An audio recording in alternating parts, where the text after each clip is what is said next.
नमस्कार, माझे नाव श्रेया सुनील विसुरे। मी इयत्ता 8वी ब ची विद्यार्थिनी। माझ्या शाळेचे नाव दूधगंगा विद्यालय कागल।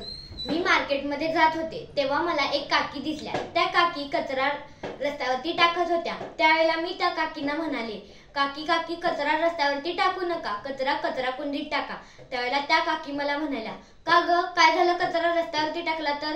हा काय रस्ता तुझा आहे काय? त्यावेळेला मी त्या काकींना म्हणाले, काकी तुम्हीच नाही तर इतर कोणीही येऊन कचरा रस्त्यावरती टाकला तर या जगात माणसे सोडून कचऱ्याचे प्रमाण जास्त होईल, त्यामुळे प्रदूषण वाढेल, त्यामुळे आपल्याला वेगवेगळे आजारही होऊ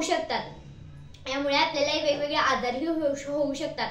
तुम्ही बघतच आहात की कोरोना सारखा एक महान आजार आला होता। तो गेले 2 वर्ष होता, पण आताही आहे, पण तो कमी प्रमाणात आहे, कारण माणसे कचरा टाकणे कमी करतात।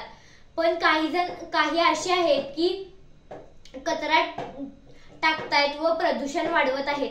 मग त्यांची मुलगी होती। त्यांची मुलगी म्हणाली, हो मम्मी, आम्हालाही हेच शिकवले आहे की कचरा कुंडीत टाकावा, कचरा रस्त्यावरती नाही टाकायचा, त्यामुळे प्रदूषण वाढते।